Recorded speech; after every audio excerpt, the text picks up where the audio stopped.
But my third thing was JonBenét was found. This house, when you look at it on the documentary, it was so much curves and nooks and crannies, and this room was behind this room, and the layout of the house was really bizarre.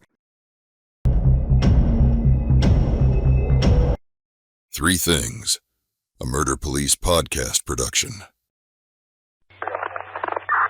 Warning. The podcast you're about to listen to may contain graphic descriptions of violent assaults, murder, and adult language. Listener discretion is advised.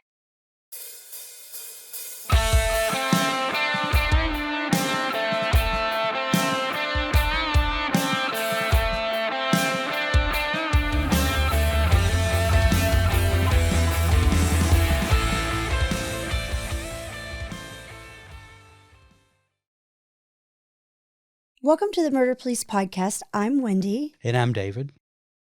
Well, David, you've come up with a new idea on us here.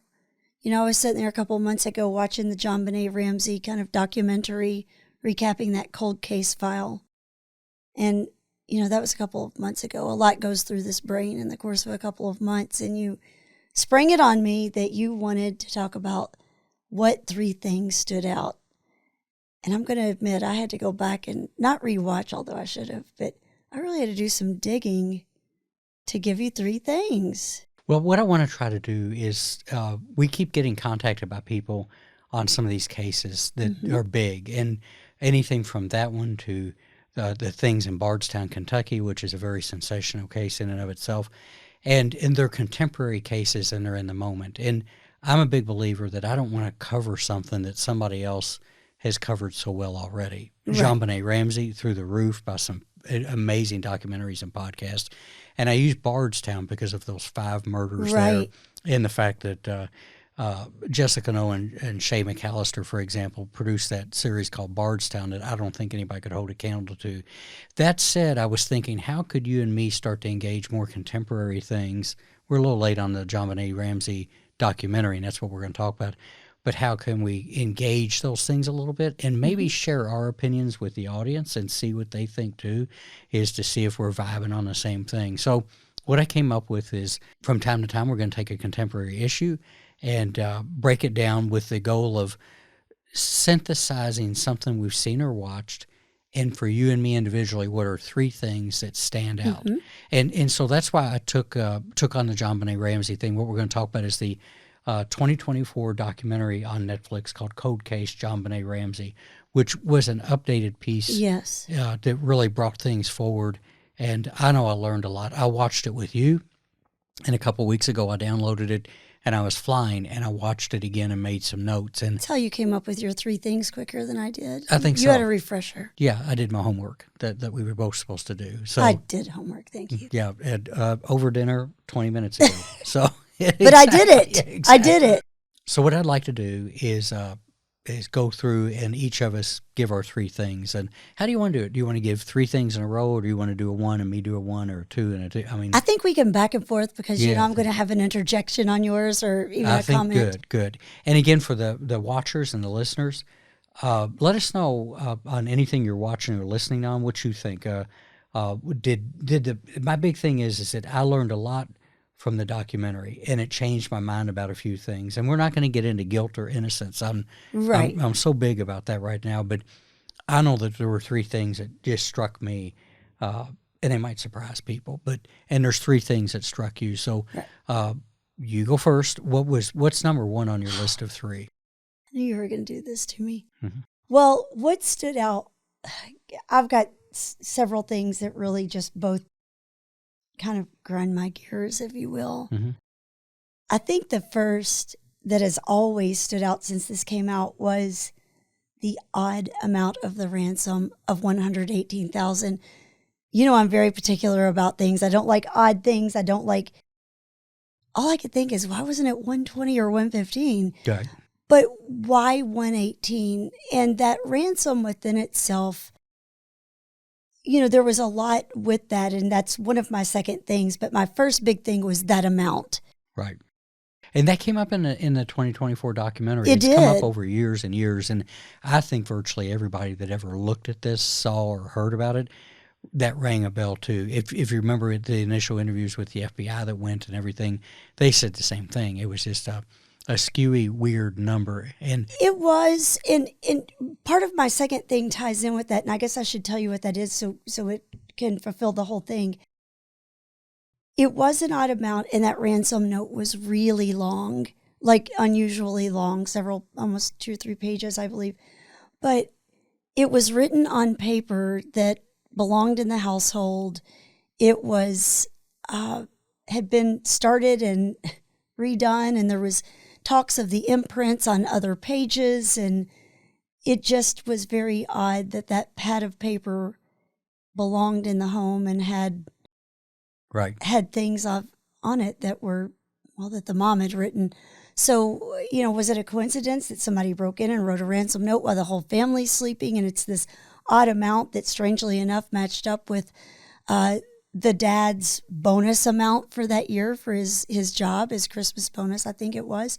So it was the whole amount of the bonus. It was that it matched his bonus. I'm sorry, the amount of the ransom note. So what I found odd was the two things combined, the amount of the ransom and also the ransom itself was written on a pad of paper and with a pen that belonged in the home, and the note in a practice draft was found there. Absolutely. I didn't know that, and that seemed so odd to me. There's another benefit of the documentary, because I think most people knew that just watching, and I'll talk, one of my things is going to be what we know and don't know anyway, which is a little spooky, but there's the value of a documentary, again, where it's been packed into 3 quick episodes that you can digest, is that there you go, is you find something else out that you weren't aware of. And, and that resonated with you enough to make that your number 1 and 2, so you jumped ahead. So there you go. I'm good at You're that. Very competitive, of course. Thank you, sir. Yeah. Thank you. But I think that I share with that now. What's that mean? What if you looked at the documentary and you caught that? Just in a brief summary, what does that mean to you about the possibility of what happened? Well, what it meant to me was I was just so surprised that this note had a practice draft and that it was written on a pad of paper that belonged in the home. I think that struck me as odd because who's going to sit in the home and write a ransom note while the family's there? Right. Like, aren't you afraid they're going to come down and see you? Right. So then it made me think, was it someone in the home? Wasn't it someone in the home? Had they been... How did somebody get a hold of their pad? There we go. Pad of paper. I think that's what's confused everybody, and I think that's one of the many things that when you look at logically, circles you back into the home, into the central nature of the home and everything. So I agree with you. I think that struck everybody, and everybody's wrestled with that for years. Is that bizarreness about the pad of the paper, the writing on it previously, the one that looks like a start with Mr. and Mrs. and then it goes on. Good stuff if that's what you picked up. Well, let's do this since you went 1 and 2. Go and lay your number 3. All right. Number 3, I had learned this. I knew that JonBenét was found in the home, but maybe I just hadn't followed it as closely as I did when this happened in 96. Maybe I just wasn't a crime buff back then. Well, but think too, can I say this, and I think the listeners would agree too, is that it's like 3 decades old. Right. And the persistence and stuff, information spilling out slowly, and then I'm going to talk in a minute about how it came out and how it was handled. No, that's true. I think that I had assumptions from it the year it happened. Oh yeah, I definitely had assumptions. But my third thing was JonBenét was found. This house, when you look at it on the documentary, it was so much curves and nooks and crannies, and this room was behind this room, and the layout of the house was really bizarre. That was a powerful thing in the documentary that I noticed. Yes. Is the 3D animation. Yeah, it's like there's rooms hidden seen. behind rooms behind rooms. And almost like the Winchester house where that woman kept building staircases. Yes. Yeah, that's what I thought. So I was thinking, I knew she was found in the home. I was just thinking a standard in the basement of a home, Right. kind of like we have. Okay, it's in the basement. But then you find out there's this upper level and it branches off in a middle level. Anyways, she was found down in this little room in the basement. And what I didn't know was apparently the staircase that went down to it was kind of not a typical staircase. And all I could think was, who's navigating down a staircase carrying a child who's probably not conscious at that point? That's just a lot of ins and outs and through this room and around that room. And I know she was only 6, and so she wasn't big, but that's still seemingly cumbersome to carry a weight of a child who's not conscious, or maybe she was already dead at that point. I don't know. But the other thing that struck me odd was apparently this room, it was cracked open a little, the window, to allow for the Christmas lights, because, she was found on Christmas Day. So this room, the train room, they called it. Right. I guess it was a little playroom for the children, or for Burke, the brother. That room apparently had like a wooden latch kind of system on it. And I didn't know that until this documentary. And I found it, and I know this is kind of diving into the crime part, and I know you don't really want to do that, but I found it odd that just because that was latched, nobody went into it. And then when everyone was done searching, the dad just goes down and does the latch, and there she is. Yep. And I thought, I know that sometimes law enforcement, they're human like the rest of us. They tend to overlook things. It can happen. But if you see a room with this wooden latch system, why would you not raise it up? Well, and we've talked about it, and I agree. And I think that for sure that there was a ball dropped right there. Yeah. Is that the house wasn't searched thoroughly, and maybe because of some assumptions they made, but I don't think that's really, I'm going to be honest with you, I don't think that's defendable. Yeah. Is that it wasn't searched thoroughly. No, it definitely wasn't. And if wasn't. for whatever reason, is not going into the next door. And I shared with you, and I'll share with everybody too, that when I was working, if we had, for example, a call of a missing child, I think I told you on the phone that in a leadership or supervision issue, as I was really big about talking to the supervisors that responded to the scene, and I always said that wherever the kid went missing from needed 2 to 3 independent, close searches of the home. What I meant is that is if an officer or two goes through the house and they look, is we expected another officer or another pair of officers different than them to go through with a completely different set of eyes Right. and looking and digging, and to assume based on what the size of the kid is, where could the kid be tucked away. And 3 times would be the magic on that, because I remember so many times where on that second search is a kid would be found asleep behind a couch or a sofa, just curled up in a ball and asleep.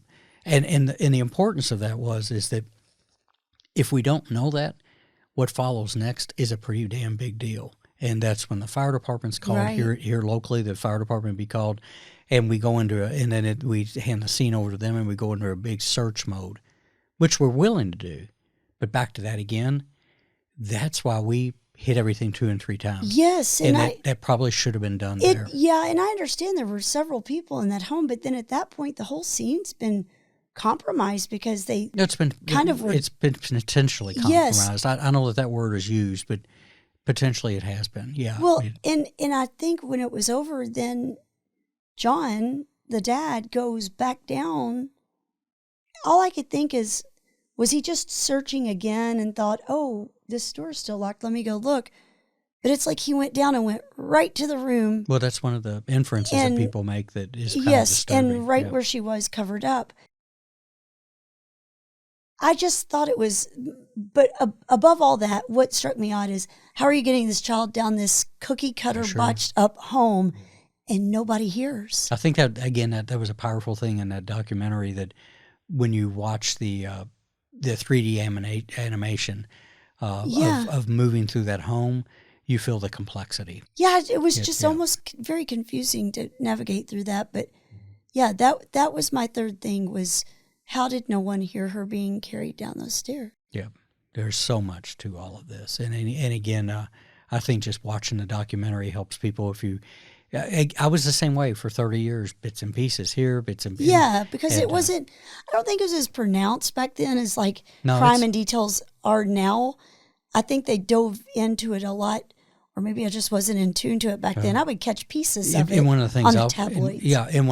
And that's where I want to go with one of the problems with the case now is, but should we have known that? So, so that's your 3. Yes. Is the amount on the note. I really have secretly a 4th. I'm extra, you know. Yeah.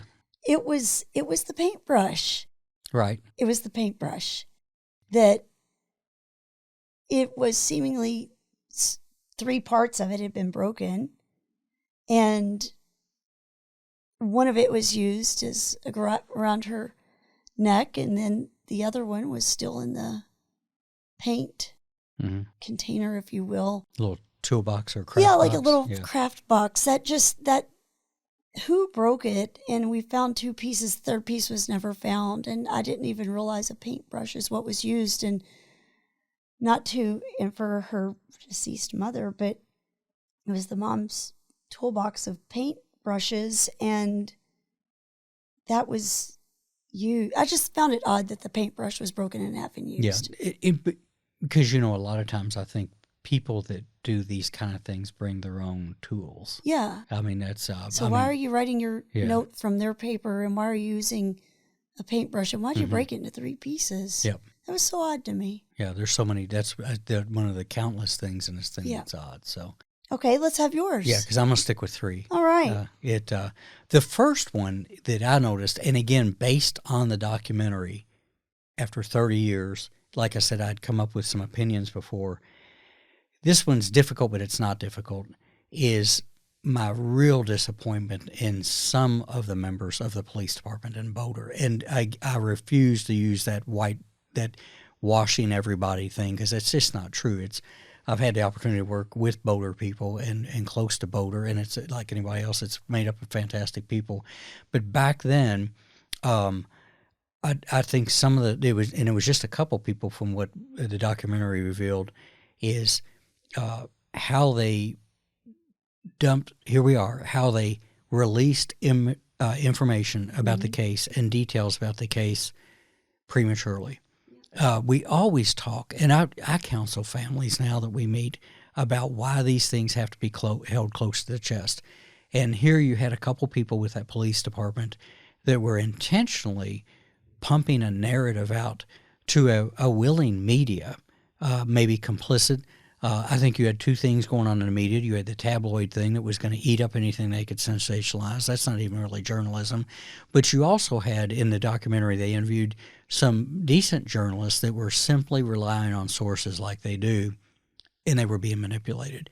And you look at the idea that those initial couple of investigators developed strong opinions and didn't come off of them. And that's, you've heard so many detectives that we sat down with. Rule 1 is you don't do that. And what blew my mind is that I think over the years I had made loose opinions based on what happened on that BS. And to know that people in a police department created a kind of an ad campaign to prop their theory up and dumping it out on the media, it's unethical. And the other thing, too, is that it can harm the hell out of a case. Right. Because most of what was released, we should know about sitting here today. So it was a sensationalism. It was an exploitation of a young lady that was there. And I'll leave my number 1 with this, that's what we always talk about, why you have to fight to stay objective. You have to stay in inquiry mode. You have to check your biases. You have to understand, how do we say it? I think me and Schoonover say it over and over again, that you have to make your theories fit your facts and not your facts fit your theories. And that was a thing. So the disinformation that was leaked, maybe is a word for it, super disappointing, unethical behavior, and probably crashed on the case a little bit.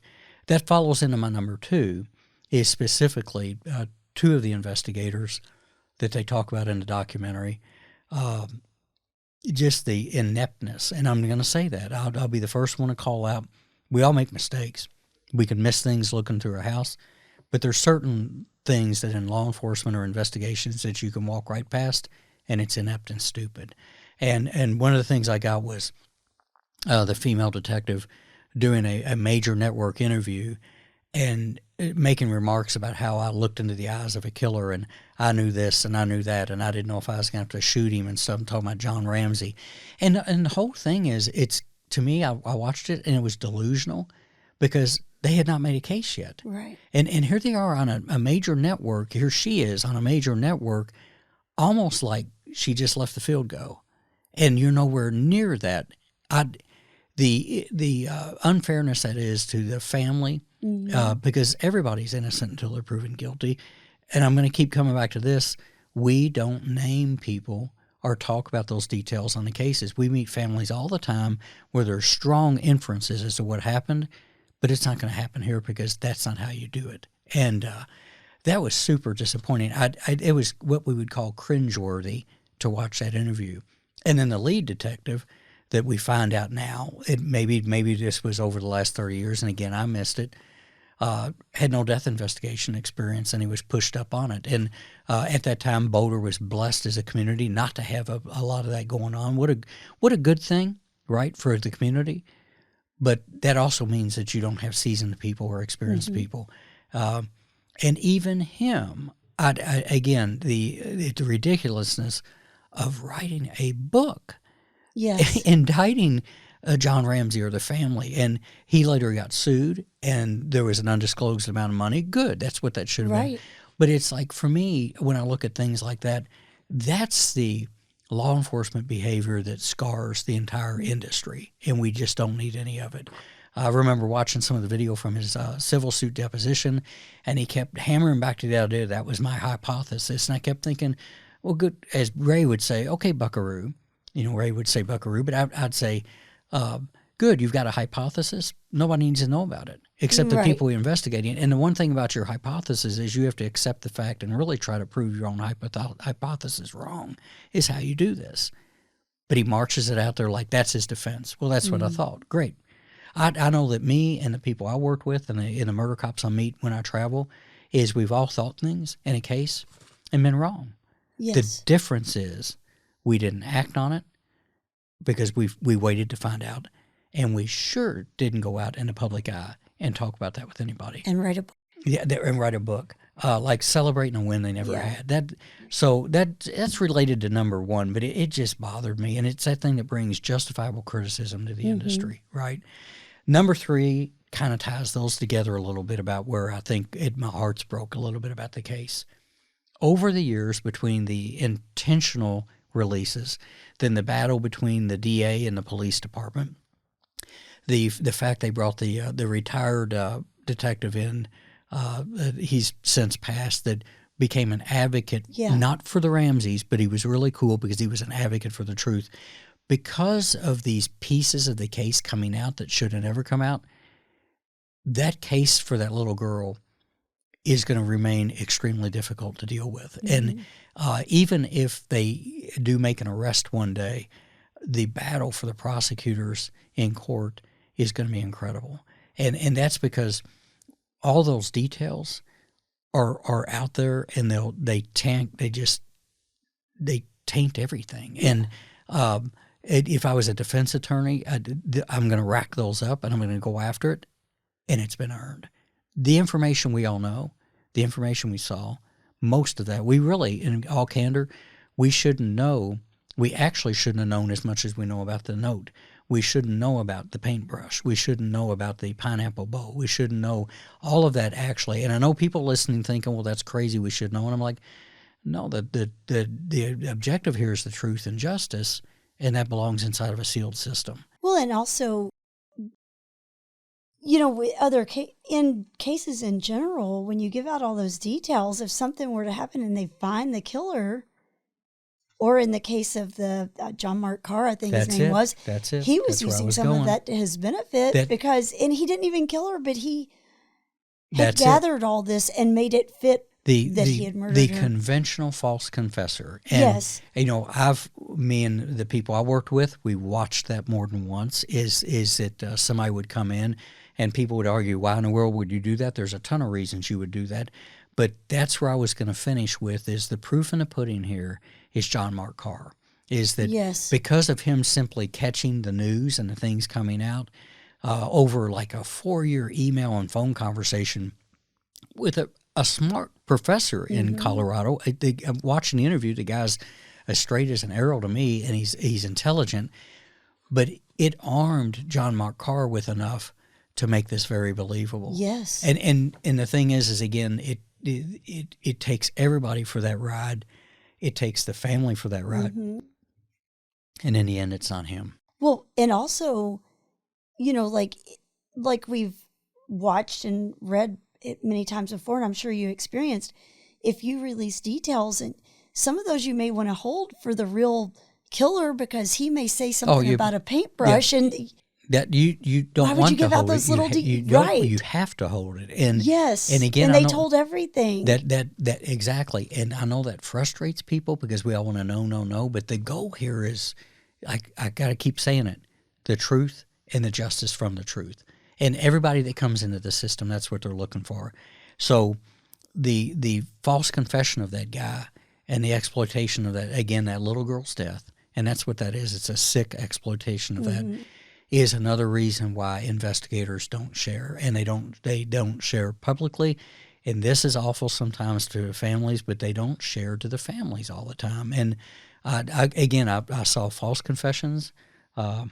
I saw somebody in the business get fired almost right in front of me one time. I'm not going to go into detail on that because they shared information that made it back to a victim's family that was actually pretty disgusting, that didn't need to be known at the time. And back to your point, it was such intimate detail. They're really close to I'm just going to use the strangulation mechanism that was used. It was like that when that went out, is the immediately shock that we had was this could really be a problem just because it went airborne. So again, that's my 3. I think it for me again, I am recommending the documentary. I think it was a good, well-made documentary. I got the impression that the producers, and I may be wrong on this, were trying to right some wrongs. It was almost like maybe a media mea culpa in a good way of saying, hey, let's look back at this thing and see where the problems were. And they identified that good. For me, it helped me because again, I'm like you. I have a hard time leaving the central location of that house for where the answer might be. Yeah. But that's kind of where it's at. But at the same time, it was a good reminder to stay objective, that there are some alternative theories out there. They looked at a handful of other people, and DNA eliminated them. And that's the last thing I'll leave. I'll throw kind of a halfway number 4, and we'll close on this because I think people are thinking about it when I said the word DNA.